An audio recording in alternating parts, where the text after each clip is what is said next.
Hello everyone, this is Donna, and today I want to talk about understanding QA World's FAQ.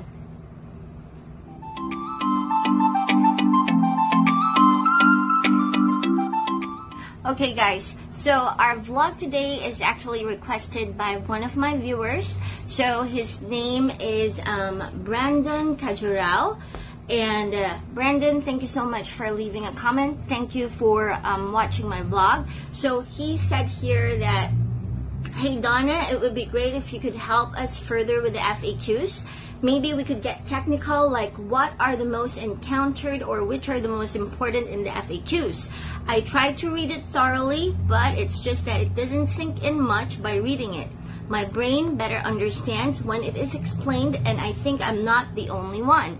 So, Brandon, I feel you, yeah? So we're on the same boat here, because even when I read through the FAQs, it's actually very different when you're listening already to the calls, and it's hard to remember everything on the FAQs. So I still have to go back and control F the heck out of the FAQs, yeah? So I always leave it open when I do my transcribing. So I'm not an expert in QA world whatsoever. Just like you, I am only a newbie. Or if you're a veteran, by all means, please share your knowledge. Feel free to leave a comment below, okay? But today, what I'm going to do is I'm going to share my understanding of the FAQs and what I encounter most when I'm transcribing calls. So, first off, it's actually the fillers. So, agent customers fillers, we do not have to transcribe that. So, say for example, yeah, like, Sir, Mr. Customer, you can just opt that out, yeah? So you don't have to transcribe the fillers. Now, you just have to remember something though, because fillers are usually like something like that, right? So that's a filler.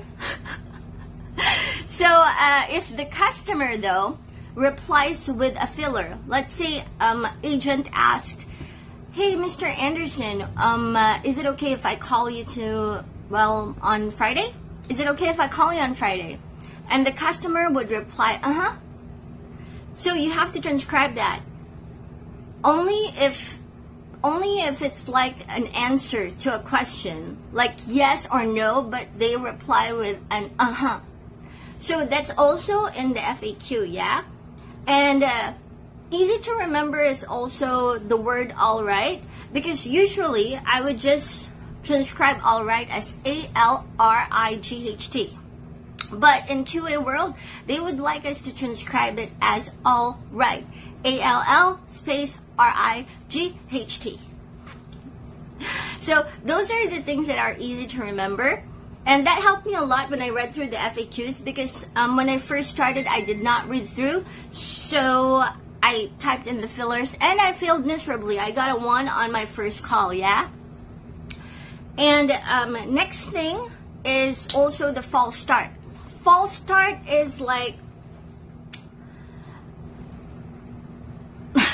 false start is like, it's like less than 3 words. It's, let me give you an example. Mr. Oh, by the way, what's your address right now? Mr. So you don't have to transcribe that. It's less than 3 words at the start of the sentence, but the agent or the customer did not continue through it. Did not finish the sentence. You don't have to use ellipsis to that. Second would be ellipsis. Ellipsis is that 3 dot. So, ellipsis is actually being used if the customer and the agent keep cutting through each other mid-sentences, or if the customer or agent did not finish their sentence. So, say for example, hey, Mr. Anderson, I need... Oh, by the way, have you already gotten our promotion? Our promotional voucher? Have you already gotten that? So, the first part of what I said, you have to put an ellipsis to that if you're going to transcribe it. because it's a bit odd if you would just put a period or a comma. Yeah? Because the agent did not finish the sentence, and the second sentence is actually a whole different topic already. Now, it's not just for the agent, yeah, it's also for the customer. If the customer did not finish his sentence and then change the subject altogether, and if they're cutting each other off, you know, they're talking at the same time, so please use ellipsis on that one, yeah? So the next thing that I encounter most, aside from those, oh gosh, this is the hard one, is the numerals. Numerals, like how to type the numerals, it's a bit confusing, yeah? So what I just try to remember is for monetary value, you have to put it in numeric form.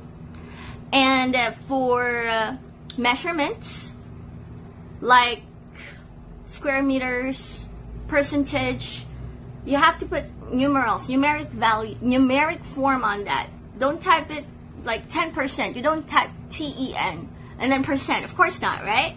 So it's a numeric value.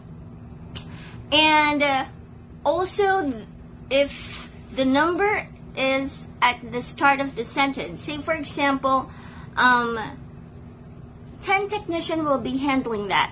So that's the start of the number, is the start of the sentence. You have to type that in word form. So those are the things that I remember the most. But most of the calls that I encounter when I transcribe is monetary value. So for monetary value, then you just have to use it like how you would use it when you would type it. Like $100, $200, $300, $400, yeah? And what else? For ages, like 50 years old, 80 years old, 70 years old, yeah. For ages, you have to type it in numeric form as well. And for time, you have to type it in numeric form as well. So actually, most of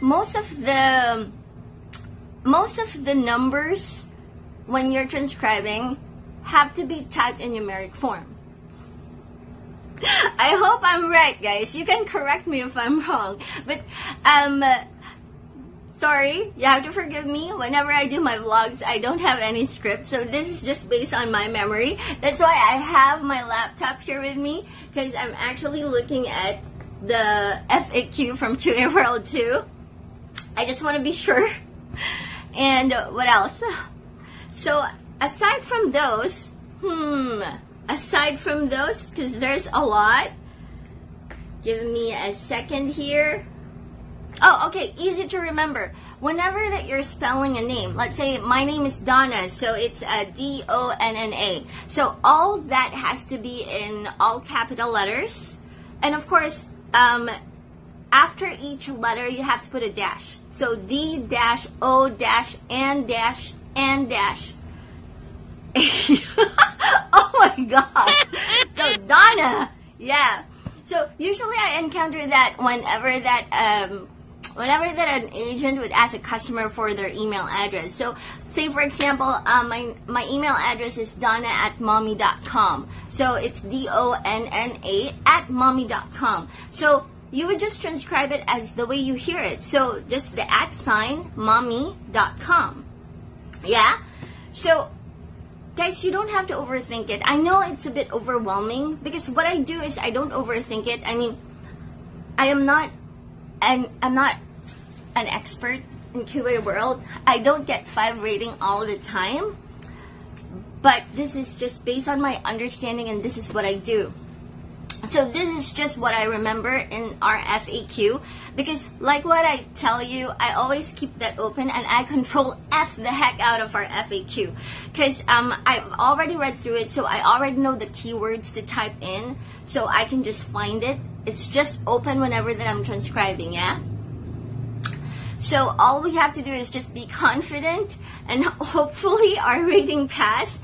And if you're not that confident, and if you really, some calls are very hard to understand, because I guess for me, I'm not used to their accent, or sometimes they talk really, really fast. Even if I slow down the pace on the audio, I still cannot understand it. So if I know that I'm just gonna fail, it will actually affect my rating, I would release the call. So you have to assess that. That would be all up to you, yeah? So I don't know if this is useful at all. So I'm sorry if it's not, but I hope it is useful to you guys. And for those people who leave comments on my vlogs, even if it's for my skincare vlogs and on my past vlogs, I just want to let you know I read all your comments. So thank you so much for your support, yeah?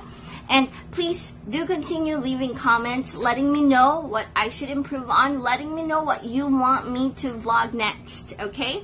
So, Brandon, I hope this helps, okay? So, please keep on commenting, asking questions, yeah? I will try my best to answer it.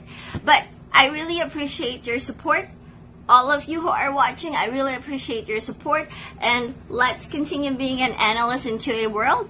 And thank you so much for watching my vlog. And if you like more videos like this, just subscribe on my channel, okay? Bye!